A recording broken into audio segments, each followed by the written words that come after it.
नमस्कार। एक और टिप्पणी के साथ मैं अतुल चौरसिया। खबरों की उम्र बहुत कम हो गई है। लग ही नहीं रहा कि हफ्ते भर पहले भारत पाकिस्तान के बीच बमबाजी हुई थी। एक वो युद्ध था 1965 और 71 का। एक एक सपूतों के नाम आज तक याद हैं। वीर अब्दुल हमीद, कर्नल तारापुर, बलवंत सिंह बिष्ट। बूढ़ पुरनिया लोग आज भी बच्चों को उनकी कहानियां सुनाते हैं। एक ये युद्ध हुआ और जिंदगी अपनी रफ्तार से आगे बढ़ गई। लौंडे फिर से रील देखने में मस्त हो गए। ग्रेजुएट आईपीओ रिजेक्शन और एसआईपी इन्वेस्टमेंट में लग गए। बुजुर्ग सोसाइटी के व्हाट्सएप ग्रुप में फर्जी इतिहास फॉरवर्ड करने में व्यस्त हो गए। इसी माहौल में धृतराष्ट्र हस्तिनापुर के दरबार में पहुंचे।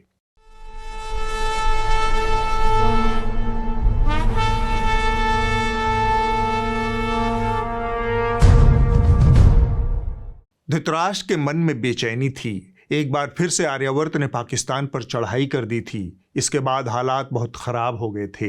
गजवाए क्रिस्तान के सूबेदार डोनाल्ड भाई ट्रंप ने जैसे तैसे दोनों के बीच समझौता करवाया। I said, come on, we're going to do a lot of trade with you guys. Let's stop it. Let's stop it. If you stop it, we're doing trade. If you don't stop it, we're not going to do any trade. Dhritarashtra का सिर दुनिया जहान की तमाम हसरतों के साथ संजय की ओर घूम गया। उन्हें जानना था कि जिले इलाही चक्रवर्ती डंकापति के पश्चिम अभियान के बाद सूरत हाल क्या है। संजय ने उनकी भावनाओं को समझते हुए हालिया घटनाओं का तबसरा बयान किया।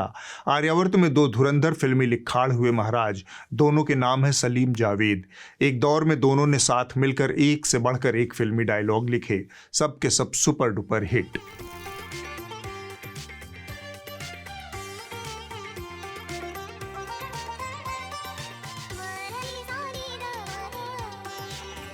लेकिन आगे चलकर दोनों में अनबन हो गई। सलीम अलग, जावेद अलग। लड़ाई ऐसी कि इसके बाद दोनों ने दोबारा साथ में काम ही नहीं किया। लोग अटकलें लगाते रहे कि क्या हुआ। कईयों ने कोशिश भी की कि दोनों मिल जाएं, पर सफलता हाथ न लगी। लेकिन अब खबर है कि दोनों फिर से साथ आ गए हैं। दोनों ने तय किया है कि अब उन्हें मैदान में आना ही पड़ेगा। संकट बहुत बड़ा है। खतरा उनके नाम दर्ज कीर्तिमान पर मंडरा रहा है। लिहाजा लंबे अरसे बाद दोनों फिर से साथ आने को राजी हो गए हैं। सलीम जावेद के अंदरूनी करीबियों के मुताबिक दोनों के साथ आने की वजह डंकापति हैं।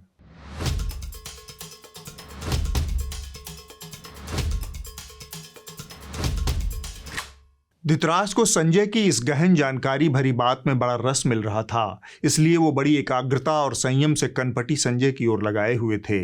सुबाहु, वज्रमुष्टि आदि तमाम दरबारियों का भी यही हाल था। सब के सब इसी उत्कंठा में बेचैन थे कि आखिर सलीम जावेद एक कैसे होने जा रहे। संजय ने खुलासा करते हुए कहा, महाराज, दरअसल डंकापति पिछले दिनों पाकिस्तान पर हासिल फतह का ऐलान करने बीकानेर गए। वहां उन्होंने जो भाषण दिया उससे सलीम जावेद समेत फिल्मी दुनिया के तमाम छोटे बड़े लेखकों, स्क्रीन राइटरों में खलबली मच गई है। फिल्म राइटर्स एसोसिएशन ने सलीम जावेद से सामूहिक अपील की है कि फिल्म दुनिया के ऊपर बड़ा संकट आ गया है। चुनौती बड़ी गंभीर है। आप दोनों को एक साथ आना ही होगा, वरना फिल्मी दुनिया डंकापति के इस हमले का सामना नहीं कर पाएगी।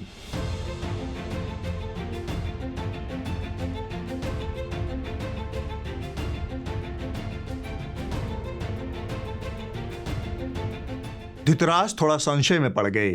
फिल्मी दुनिया वालों को डंकापति से भला क्या खतरा हो सकता है।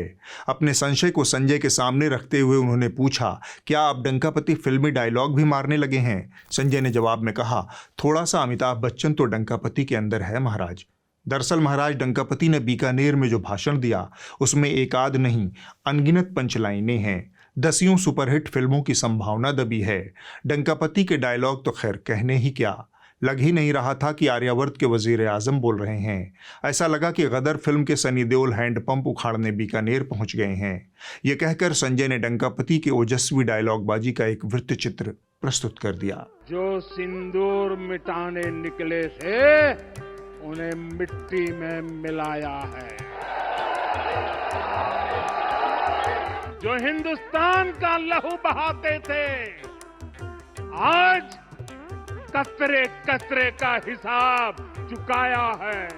जो अपने हथियारों पर घमंड करते थे आज वो मलबे के ढेर में दबे हुए हैं। ये शोध प्रतिशोध का खेल नहीं, ये न्याय का नया स्वरूप है। ये ऑपरेशन सिंदूर है। मोदी की नसों में लहू नहीं, गरम सिंदूर बह रहा है। इस प्रस्तुति को देखकर धृतराष्ट्र को मजा आ गया। उन्होंने बस इतना ही कहा, हमें उम्मीद है कि सलीम जावेद कुछ इसी टक्कर का लिखेंगे। दूसरी तरफ पूरा दरबार डंकापति का जयघोष करने लगा। पता नहीं इस मौके पर डंकापति होते तो उन्हें कैसा एहसास होता, लेकिन संजय को दरबार में इस तरह से धृतराष्ट्र के सामने डंकापति के जयघोष की उम्मीद नहीं थी। उन्होंने अपनी निराशा को छिपाते हुए कहा, एक बात तो है महाराज कि डंकापति हैं एकदम नॉन बायोलॉजिकल। सामान्य मानवी की नसों में खून बहता है, लेकिन डंकापति अपनी नसों में मनचाहे ढंग से अलग अलग समय पर अलग अलग चीजें बहा देते हैं।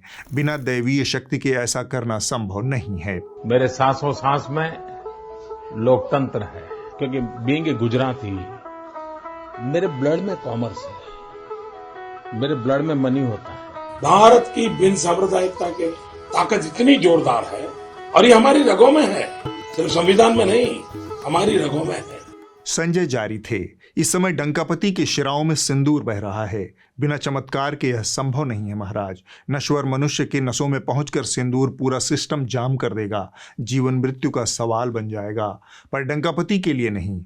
धृतराष्ट्र समझ गए कि संजय फ्रस्टू हो चुका है। धृतराष्ट्र से भला संजय के मन की बात कहाँ छुपने वाली थी। उन्होंने ताड़ लिया, और जब ताड़ लिया तो लगे हाथ पूछ भी लिया, संजय क्या हुआ, तुम ऐसे डंकापति की मौज क्यों ले रहे हो? क्या तुम्हें उनकी डायलॉगबाजी पसंद नहीं आई? दुश्मन को क्या खूब जवाब दिया डंकापति ने। संजय ने दबे स्वर में कहा, वो बात नहीं है महाराज, बात डंकापति की आत्ममुग्धता की है। सेना पराक्रम से जो बात शुरू हुई थी वह देखते ही देखते मेरा, मैं और मोदी में बदल गई। मोदी यहाँ सीना तान कर खड़ा है। मोदी का दिमाग ठंडा है, ठंडा रहता है, लेकिन मोदी का लहू गर्म होता है। मोदी की नसों में लहू नहीं, गरम सिंदूर बह रहा है। यह सुनकर धृतराष्ट्र को ज्यादा हैरानी नहीं हुई। वो डंकापति को लंबे अरसे से जानते थे, उनकी इवेंट बाजियों से पूरी तरह वाकिफ थे। तब संजय ने बात को दूसरी दिशा में मोड़ते हुए कहा, घर के भीतर तो वो खुद के मुंह से खुद ही का नाम जप रहे हैं, लेकिन गैर मुल्क में उन्हें मुसलमान की जरूरत है। धृतराष्ट्र चौंके, यह क्या बोल रहे हो? संजय बोले, हाँ महाराज, जिन्होंने अपने 3 चुनावों में गिनकर 3 मुसलमानों को टिकट नहीं दिया, वो अब दुनिया भर में मुसलमानों से भरा पूरा शिष्टमंडल भेज रहे हैं ताकि भारत का पक्ष और इसकी महान सेकुलरता का प्रदर्शन दुनिया के सामने किया जा सके। वही सेकुलरता जिसकी बीते 10 सालों से सेवा करते आ रहे हैं डंकापति। 7 के 7 समूहों में देखिए मुसलमानों का कितना सम्मान हो रहा है। समूह 1 में असदुद्दीन ओवैसी और गुलाम नबी आज़ाद हैं। समूह 2 में गुलाम अली खटाना और MJ अकबर हैं। समूह 3 में सलमान खुर्शीद हैं। समूह 4 में ET मोहम्मद बशीर हैं। समूह 5 में सरफराज अहमद हैं। समूह 6 में मियां अल्ताफ़ अहमद और जावेद अशरफ हैं। समूह 7 में सैयद अकबरुद्दीन हैं। संजय इसके बाद भी जारी रहे। साल 2022 में मुख्तार अब्बास नकवी के मंत्रिमंडल से बाहर होने के बाद डंकापति ने अपने मंत्रिपरिषद में अपनी पार्टी के किसी मुस्लिम नेता को जगह नहीं दी। 2024 के लोकसभा चुनाव में भाजपा ने पूरे देश में केवल 1 मुस्लिम उम्मीदवार को टिकट दिया था। धृतराष्ट्र को आर्यावर्त का सूरत हाल समझ आ चुका था, लिहाजा उन्होंने संजय से सिर्फ इतना ही पूछा, अब झगड़ा खत्म हो चुका है, शांति स्थापित हो चुकी है? संजय ने कहा, शांति का सारा ठेका अब डंकापति ने दूर देश वाले दोस्त को सौंप दिया है। उस दोस्त के मुंह में डायरिया हो गया है। वह हर दिन शांति की दिशा में कुछ न कुछ उलट देता है। इससे डंकापति की शान और बढ़ती जा रही है। यह सुनकर धृतराष्ट्र का मन बल्लियों उछलने लगा। वो स्वयं भी सशरीर उछलकर खड़े हो गए। सभा बर्खास्त हो गई। धीमे कदमों से धृतराष्ट्र अंतःपुर को लौट गए। धृतराष्ट्र संजय संवाद में इस हफ्ते बस इतना ही। अब आगे बढ़ने से पहले थोड़ा काम की बात जो हमारे सहयोगी बता रहे हैं। भारत पाकिस्तान कॉन्फ्लिक्ट के दौरान जब भारत का अधिकतर मीडिया स्टूडियो में बैठकर फेक न्यूज, सेंसेशन और ड्रामा के जरिए स्टूडियो में बैठकर कहानियां गढ़ रहा था, तब मैं और मेरी साथी निधि सुरेश ग्राउंड जीरो से आप तक लोगों की असली कहानियां पहुंचा रहे थे। हम सोशल मीडिया पे मौजूद आधी अधूरी जानकारी के हिसाब से रिपोर्ट नहीं कर रहे थे, बल्कि जमीन पर उतरकर लोगों की असली तकलीफें, उनके सेंटीमेंट और उनके दर्द आप तक पहुंचा रहे थे। हम ऐसा कर पाए क्योंकि हम किसी सरकार या किसी कॉरपोरेट के भरोसे पत्रकारिता नहीं करते। हम सिर्फ आपके भरोसे यह पत्रकारिता करते हैं। हम पर ना किसी TRP का दबाव होता है, ना ही किसी सरकार को खुश करने का। अगर आप चाहते हैं कि हम इसी तरह की पत्रकारिता जारी रखें तो आप हमें सब्सक्राइब जरूर करें। आप हमें सब्सक्राइब करने के लिए newslaundry.com/subscription पर जा सकते हैं या फिर स्क्रीन पर लगे QR कोड को स्कैन कर सकते हैं। हमें सब्सक्राइब करें और गर्व से कहें, मेरे खर्च पर आज़ाद है खबरें। इनकी बात पर गंभीरता से विचार कीजिए। हाल ही में हमारी नज़र रिपब्लिक टीवी के इस कारनामे पर पड़ी। I'm so excited about the Republic School of Journalism. I truly believe that all those who will be with us at the Republic School of Journalism will get tremendous hands-on experience with me here in the campus of the Republic Media Network. यह देखकर मैं सोच में पड़ गया, यहाँ किस किस्म की पत्रकारिता सिखाई जाएगी। बहुत देर तक इसी उधेड़बुन में रहने के बाद मुझे समझ आया कि यहाँ जो पढ़ाया जाएगा उस डिग्री और सर्टिफिकेट का नाम क्या होगा।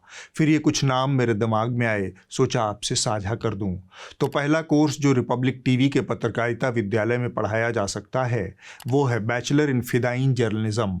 इसके तहत फिदाइन पत्रकारों का दस्ता तैयार करके सत्ताधारी राष्ट्रवादी दल को सप्लाई किया जाएगा। इस दस्ते के पत्रकारों को विपक्षी दलों के नेताओं, उनके कार्यालयों और मुसलमानों के ऊपर फट पड़ने का प्रशिक्षण दिया जाएगा। अगला कोर्स शॉर्ट टर्म कोर्स होगा। इसके तहत 3 महीने का सर्टिफिकेट कोर्स होगा जिसका नाम होगा certificate in shouting and abusing on air. इसमें पत्रकारों को चिल्ला कर गरिया कर अपना पक्ष रखने की सीख दी जाएगी। इस कोर्स में दाखिला लेने वाले छात्रों के लिए न्यूनतम अर्हता होगी तर्क से खाली दिमाग। इस कोर्स के कोऑर्डिनेटर हैं ये वाले भाई साहब। इसके अलावा जो सबसे अहम कोर्स इस संस्थान में पढ़ाया जा सकता है उसका नाम होगा PG डिप्लोमा इन चापलूसी एंड जी हुजूरी। इस कोर्स में दाखिले की न्यूनतम अर्हता होगी रीढ़ विहीन मनुष्य। इस कोर्स के अंत में अर्नब गोस्वामी के साथ छात्रों का एक इंटरैक्टिव सेशन होगा जिसमें अर्नब इस गुण की परीक्षा लेंगे और ज़रूरत पड़ने पर अपना अनुभव भी साझा करेंगे। अब तक हमने रिपब्लिक टीवी के पत्रकारिता स्कूल की बात की, अब हम रिपब्लिक टीवी की पत्रकारिता पर बात करेंगे। एक भारतीय ने पाकिस्तान पर व्यंग्य के लिए एक वीडियो बनाया, पाकिस्तानी लहजे में पाकिस्तान का मजाक उड़ाया। रिपब्लिक टीवी का धुरंधर एंकर उसे पाकिस्तानी आवाम की बात बताकर सीधे प्राइम टाइम पर ठेल गया। पाकिस्तान ये जश्न इसलिए मना रहा है कि उनकी आवाम को बता सके हमारे नहीं है जीते, लेकिन आवाम उनकी सब जानती है। सुनिए उन्हीं की जुबानी क्या कह रहे हैं, पाकिस्तान जीता है या हारा। हम जंग जीत चुके हैं, इसलिए नहीं कि हम उसे टेक्नोलॉजी में आ गए हैं, बल्कि इसलिए कि हमसे झूठ बोलने में आ गए हैं। तो सोच के देखो, मतलब इंडिया वाले लगे पड़े, मेहनत कर रहे हैं, रात भर मिसाइलें ताक रहे हैं। हम क्या कर रहे हैं, रात भर चैन से सो रहे हैं, सुबह उठ के बोल दे रहे हैं कि हम तो जंग जीत चुके हैं। जंग जीतना तो हमारे बस के बाहर था, लेकिन जंग जीतने की खबर है इसको फैलाना ये तो हमारे बस में था ना। तो हम तो स्मार्ट हुए ना भाईजान, यहाँ इंडिया पीछे रह गया भाई। वो तो शुक्र है कि क्रिकेट मैच लाइव होते हैं, नहीं तो सारे वर्ल्ड का मैच अब तक पाकिस्तान ने जीत लिए होते। अरे एक तो पता नहीं वो कौन बंदा है जो पार्लियामेंट में चिल्ला रहा है कि कौन रात के अंधेरे में हमला करते हैं, कौन रात के अंधेरे में हमला करते हैं। अरे भाईजान वो हमला करते हैं जो टेक्नोलॉजी में आगे होते हैं, हम होते तो हम भी करते। इधर चेला हिंदुस्तानी माल पाकिस्तानी बताकर ठेल रहा है, उधर उस्ताद तुर्की का माल हिंदुस्तानी बताने पर आमादा है। फर्जीवाड़े में अर्नब गोस्वामी ने बाकियों को बहुत पीछे छोड़ दिया है। इसने कांग्रेस का फर्जी दफ्तर तुर्की में खुलवा दिया, अब केस हो गया तो बिलबिला रहे हैं। I want to ask you something. What kind of business does your party have in Turkey? Did you know, viewers, the Congress party has a registered office in Turkey? That in 2019, Rahul Gandhi said that we must open a big office in Turkey, where a man called Mohammad Yusuf Khan was appointed to lead the extensive operations of the Congress party in Istanbul. Congress party is such a touchy party, ladies and gentlemen, such a touchy party. I put out a video talking about why does the Congress party need to have an office in Turkey? And after I did the videos, some junior producer, junior editor, NLE editor, non-linear editor put out 1 second wrong picture of a building saying that over my narration saying Congress party building, obviously it was a mistake. It was not the Congress office in Istanbul, though my point was very clear. दरअसल भारत पाकिस्तान के बीच हुए टकराव के बाद इन दरबारी चापलूस चैनलों का कुत्ता फेल हो चुका है। ये बेकंट्रोल हो गए हैं। इनके बेकाबू होने की कीमत देश को चुकानी पड़ रही है। इसे आप देश की पूर्व विदेश सचिव रही निरुपमा राव के एक लेख से समझ सकते हैं। यह लेख उन्होंने इंडियन एक्सप्रेस अखबार में लिखा है। मीडिया के बारे में उन्होंने जो बात लिखी है उसे बिंदुवार समझिए।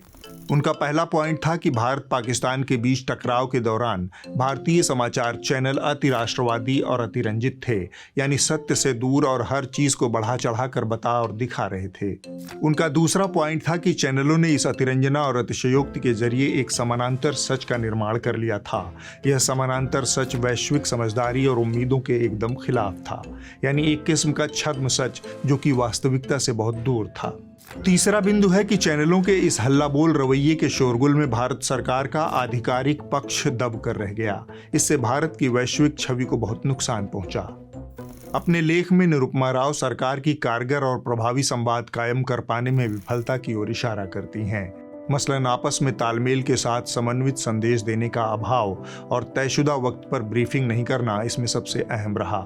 इसके कारण भ्रम की स्थिति पैदा हुई और पाकिस्तान ने अपनी त्वरित और प्रभावी संचार योजना के जरिए इस खालीपन को भरा। इसका फायदा उसे वैश्विक स्तर पर नैरेटिव बिल्डिंग में मिला। इसी तरह फर्जी खबरों का मुकाबला करने के लिए अंतर्राष्ट्रीय मीडिया को प्रभावी ढंग से अपना सहयोगी बना पाने में भी भारतीय पक्ष विफल रहा।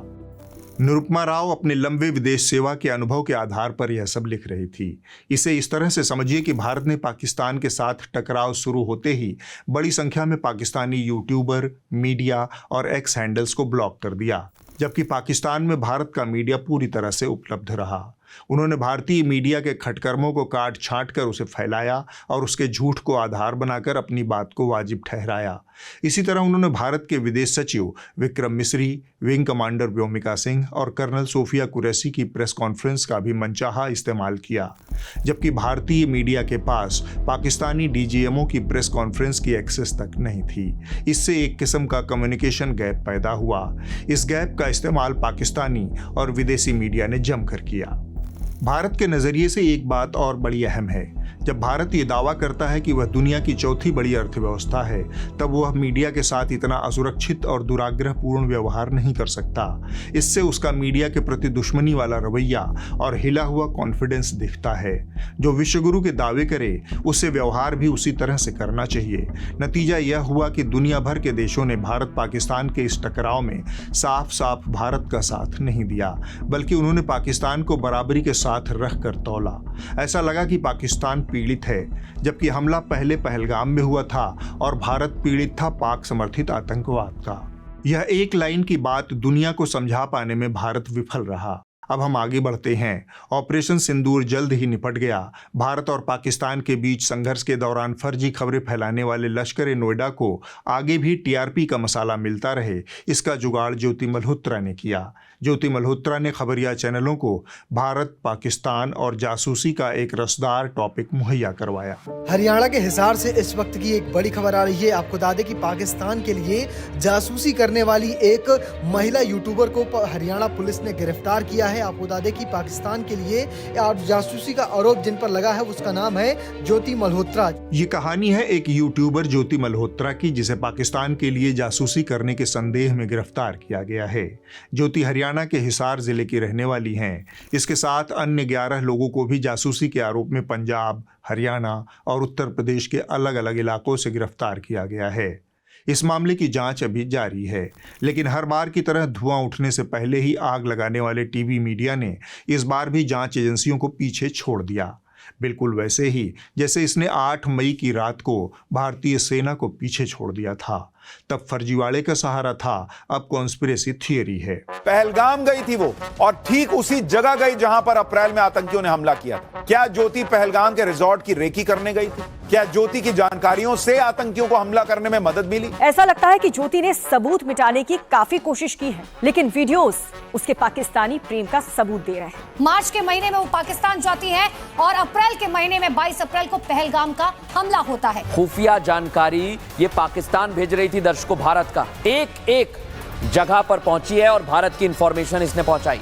ज्योति 2023 में पाकिस्तान भी जा चुकी है। सोचिए जरा आप, ये लोग कैसे हैं, ये कहीं भी हो सकते हैं।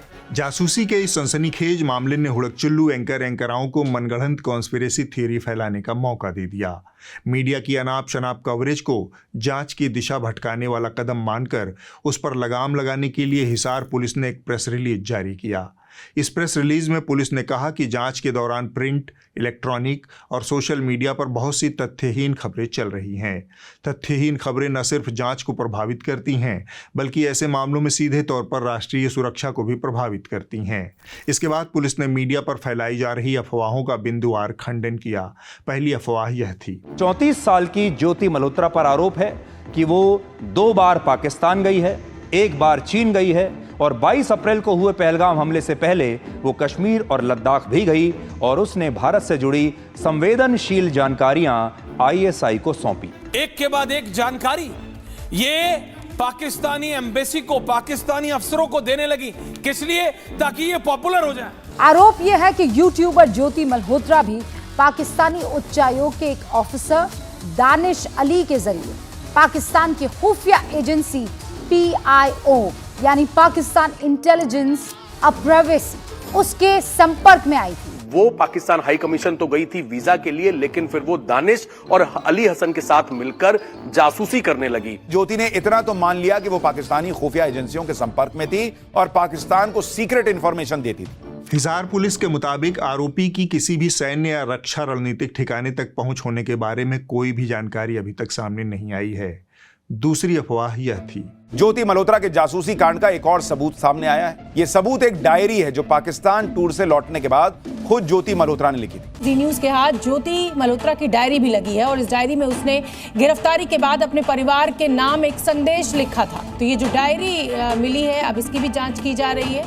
पुलिस के मुताबिक आरोपी की कथित डायरी के जो पन्ने सार्वजनिक रूप से दिखाए जा रहे हैं वो पुलिस के कब्जे में नहीं हैं। तीसरी अफवाह यह थी। अली हसन ने ज्योति से कोड वर्ड में पूछा है कि जब वो अटारी बॉर्डर गई थी तो वहाँ उसे कोई अंडर कवर एजेंट तो नहीं मिला।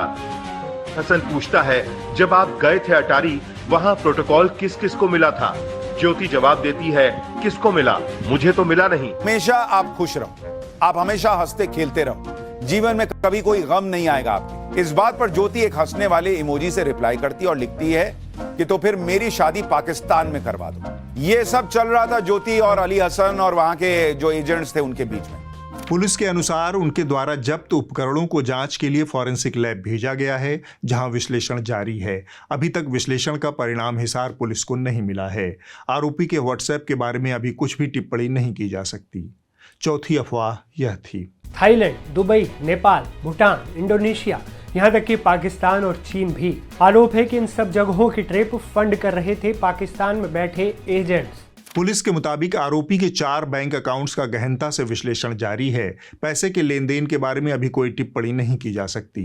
पांचवी अफवाह यह थी। ज्योति पाकिस्तान जाकर बसना चाहती थी, ये कहा जा रहा है। ज्योति दानिश के साथ निकाह करना चाहती थी, ये भी खबरें। बिना शादी ज्योति और दानिश ने हनीमून भी मनाया था, ये भी कहा जा रहा है। पुलिस का कहना है कि आरोपी के किसी PIO के साथ शादी, धर्म परिवर्तन इत्यादि के बारे में अभी तक कोई तथ्यात्मक जानकारी सामने नहीं आई है।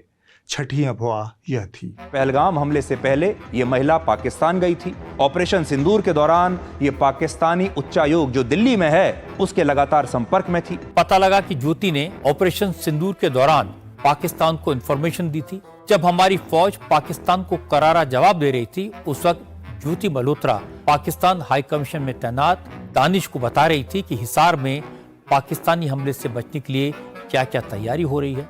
पुलिस के मुताबिक जांच अभी जारी है। हम फिलहाल ये नहीं कह सकते कि आरोपी का संपर्क किसी आतंकवादी संगठन से था। आरोपी की किसी भी आतंकी घटना में संलिप्तता को लेकर कोई तथ्य सामने अभी तक नहीं आया है। हम ये नहीं कह रहे कि ज्योति मल्होत्रा पूरी तरह से अपराधी हैं या फिर निरपराध हैं। जांच एजेंसियां अपना काम कर रही हैं, जांच की प्रक्रिया अभी जारी है। ज्योति मल्होत्रा के ऊपर कुछ बहुत सीरियस संदेह हैं, उसको दूर करने की ज़रूरत है। कुछ समय बाद ये सारी सच्चाई हमारे सामने होगी, तब तक हमें इसका इंतज़ार करना चाहिए, न कि मीडिया का ट्रायल करना चाहिए। इस मामले पर जब खबरिया चैनल अपने प्राइम टाइम शो पर तथ्यहीन कॉन्स्पिरेसी थ्योरी सुना रहे थे, तब पाठशाला वाले सुशांत जी किसी का चेहरा पढ़ने वाले पंडित की तरह दानिश की पत्नी और ज्योति मल्होत्रा का चेहरा पढ़कर जांच एजेंसियों को इस मामले को सुलझाने में मदद कर रहे थे। आप दानिश की पत्नी के हाव भाव देखिए। जब दानिश और ज्योति बात कर रहे थे तो दानिश की पत्नी मनी मन ऐसा लग रहा है जैसे कोई प्लान बना रही हो, उसको देख रही हो, उसको जैसे सब पता हो। चेहरे का भाव वैसा नहीं है जैसे किसी नॉर्मल इंसान का होता है। आप देखिए उसकी आंखें देखिए, जैसे सोच रही हो कि ज्योति को किस तरह से कंट्रोल में करना है। दानिश की पत्नी कैमरा कॉन्शियस भी दिख रही है। यानी उसे पता था कि कहां किस तरह से रिएक्ट करना है, लेकिन अंदर ही अंदर उसको पता था कि ये सब स्क्रिप्ट चल रही है जो दानिश ने लिखी है। ज्योति मल्होत्रा का मासूम चेहरा देखकर किसी को यकीन नहीं आएगा कि ये जासूस है। ज्योति मल्होत्रा कितनी चालाकी के साथ अपने खूबसूरत चेहरे का इस्तेमाल करती थी, ये भी हैरान करने वाला है। जब टीआरपी की लूट थी तब भला एबीपी न्यूज क्यों पीछे रहता? उसने पाठशाला वाले सुशांत से एक कदम आगे बढ़ते हुए इस मामले का एक नाट्य रूपांतरण शॉर्ट फिल्म ही रिलीज कर दिया। हेलो यार, बुलबुल कैसे आजाद हो गई? हाँ यार, ऑफिस वालों ने आज लव लेटर दे दिया, हो गई नौकरी की छुट्टी। तुम्हारी नौकरी गई है ज्योति, ब्यूटी नहीं। अब इसी ब्यूटी से पूरी दुनिया में आग लगा देना है। ये ज्योति मल्होत्रा है सर। खाती तो हिंदुस्तान का है, लेकिन गाती पाकिस्तान का है। ओह, तो यही है वो पाकिस्तानी सिक्योरिटी और इंटेलिजेंस वालों की बेबी डॉल। यह कोई नई बात नहीं है जब खबरिया चैनलों ने टीआरपी और सनसनी के लिए इस तरह की फर्जी और तथ्यहीन अफवाहें फैलाई और पुलिस या अन्य संस्थानों को उन्हें हिदायत देनी पड़ी। लेकिन आदत से मजबूर खबरिया चैनल चाहकर भी उस आदत को छोड़ नहीं पाते। Old habits die hard. अब आप इस हफ्ते की रिपोर्ट देख लीजिए। जो कही जा रही थी बातें कि अंदर में भी सोशल डिस्टेंस। इस हफ्ते की रिपोर्ट द रेड माइक नामक यूट्यूब चैनल से है। यह रिपोर्ट दिल्ली के बटला हाउस में संभावित बुलडोजर कार्रवाई के ऊपर आधारित है, जिसे सौरभ शुक्ला ने कवर किया है। दिल्ली के बटला हाउस इलाके में घरों और दुकानों के ऊपर बड़ी संख्या में डिमोलिशन संबंधी नोटिस चिपका दिए गए हैं। आरोप है कि जिस जमीन पर यह मकान बने हैं वो उत्तर प्रदेश सरकार की सिंचाई विभाग की जमीन है। आप कब से रह रहे हैं इस इलाके में? 40 साल। 40 साल से आप इलाके में रह रहे हैं जी। तो 40 साल से इलाके में रह रहे हैं, जाहिर सी बात है बिल्डिंग आपने बनाई होगी, रिकंस्ट्रक्ट किया होगा। तो कभी किसी ने रोका? कभी नहीं। आज अब ये तो पहली बार आए हैं। अचानक हमारे पे आफत आई है भाई। अब ईद आ रही थी हमारी, अगले 7 तारीख की ईद है, अगले महीने की। अब ईद कैसे बनाएगा आदमी, कैसे त्योहार बनाएगा? सबको यही फिक्र हो गई है कि 7 तारीख को तो इन्होंने तोड़ने का वो कह दिया है। 4 महीने पहले मैंने बटला हाउस में आगे फ्लैट खरीदा। अच्छा, आपने फ्लैट खरीदा जी, और सारी इनकम लगा के, आई वर्क इन गुड़गांव, तो सारे पैसे लगा के लोन लेके, कुछ दोस्तों से उधार लेके खरीदा। और 6 महीने 7 महीने मतलब 7-8 महीने बाद मेरी शादी हो गई। ना imagine the condition of my mother. जैसी वो न्यूज़ देख रही है कि यहाँ पे लाल निशान लग गए और पोस्टर्स लग गए हैं, मतलब वो मेंटल ट्रॉमा से गुजर रही है और मैं खुद भी मेंटल ट्रॉमा से गुजर रहा हूँ। अगले हफ्ते होगी एक और टिप्पणी। नमस्कार।